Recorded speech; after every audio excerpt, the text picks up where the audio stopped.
ایران جنگ سے امریکی فوجیوں کی جان خطرے میں پڑ گئی۔ ایران کے خلاف جنگ کا فیصلہ امریکی عوامی خواہشات کے خلاف ہے۔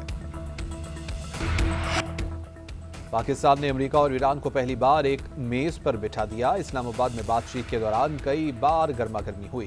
متعدد بار معاملہ ٹھنڈا کرنے کے لیے میٹنگ روکنا پڑی۔ اسپیکر قومی اسمبلی سردار ایاز صادق کا لاہور میں تقریب سے خطاب، بولے دنیا کے مختلف ممالک مذاکرات کا حصہ بننا چاہتے ہیں، اسرائیل کا وجود ہماری کتاب میں موجود نہیں ہے۔ نون لیگی رہنما خواجہ اسد رفیق نے کہا کہ سیاسی اور عسکری قیادت ایک پیج پر ہے، پوری دنیا وزیر اعظم اور فیلڈ مارشل پر اعتماد کر رہی ہے۔ صدر ٹرمپ بھی پاکستان کے گیت گا رہے ہیں۔ بھارت نے پاکستان پر حملہ کر کے بڑی حماقت کی، مارکا حق میں شاندار فتح نے ہماری پہچان بدل دی۔ مری میں لینڈ سلائیڈنگ کے سدباب کے لیے عالمی ماہرین کی خدمات حاصل کرنے کا فیصلہ، لینڈ سلائیڈنگ کے متاثرین کی بحالی اور امداد کے اقدامات کا حکم۔ وزیر اعلیٰ مریم نواز اور نون لیگ کے صدر نواز شریف کی زیر صدارت اجلاس۔ مری کے علاقے کوٹلی ستیاں میں اسکائی گلاس برج پروجیکٹ کی اصولی منظوری دے دی گئی۔ سیاحت کے فروغ کے لیے پنجاب کا پہلا اسکائی گلاس برج کوٹلی ستیاں میں بنایا جائے گا۔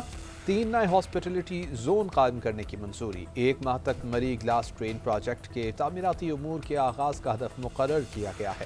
اجلاس میں Kotli Sattian chair lift project, Punjab house اور فارسٹ ریسٹ ہاؤس اور دیگر پروجیکٹس کا جائزہ لیا گیا۔ وزیر اعلیٰ سندھ کی زیر صدارت حیدرآباد کے پانی منصوبے پر اجلاس۔ واٹر ٹریٹمنٹ پلانٹ کے لیے 22 ایکڑ زمین کی منظوری دے دی گئی۔ مراد علی شاہ کا پانی کے نظام کو بہتر بنانے کی فوری ضرورت پر زور، کہا ہمارا مقصد تمام شہریوں کو پانی کی سہولت فراہم کرنا ہے، منصوبے پر بروقت عمل درآمد یقینی بنایا جائے، حیدرآباد، قاسم آباد اور ملحقہ علاقوں میں پانی کی فراہمی کو بہتر بنایا جائے، تمام قانونی اور انتظامی کارروائیاں تیزی سے مکمل کی جائیں۔ وزیر اعلیٰ سندھ کا منصوبہ بندی اور ترقیات محکمے کو تیزی سے کام مکمل کرنے کا حکم۔ وزیر اعلیٰ بلوچستان سے اپوزیشن لیڈر کی سربراہی میں اراکین اسمبلی کی ملاقات۔ پارلیمانی امور، آئندہ مالی سال کے بجٹ اور ترقیاتی منصوبوں پر تفصیلی تبادلہ خیال کیا گیا۔ پبلک سیکٹر ڈیولپمنٹ پروگرام کی ترجیحات، عوامی ضروریات سے ہم آہنگ کرنے پر اتفاق کیا گیا۔ سرفراز بگٹی نے کہا کہ اپوزیشن عوام کے منتخب نمائندے ہیں، عوامی مفاد کی ہر مثبت تجویز کا خیر مقدم کیا جائے گا۔ باہمی احترام اور بھائی چارے کی یہی روایات ہمیں دیگر پارلیمانوں سے ممتاز بناتی ہیں۔ اپوزیشن کے مثبت اور تعمیری پارلیمانی کردار کو قدر کی نگاہ سے دیکھتے ہیں۔